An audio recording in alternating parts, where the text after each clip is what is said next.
Stuart is global oil economist with Macquarie Securities, is extremely bearish about oil over the near term. You're laughing. Are you not extremely bearish? Extremely. I'm bearish. Oh, yeah. Short term, definitely. How much? So we're at what, about 70 here, Low so where 60s. do we go? Lower 60s. Low 60s. That's not too bad of a pullback. As a Q1 range compared to the mid-70s, that was the perfect target. Right. How come? How come? I think it's finally fundamentals. I'm kind of keeping my fingers crossed. It's finally fundamentals after the better part of a year worth of dollar trades, right?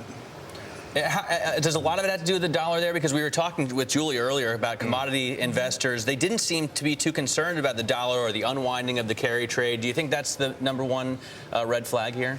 I think that was part of the catalyst last week, you know, that little bounce in the dollar, if you will.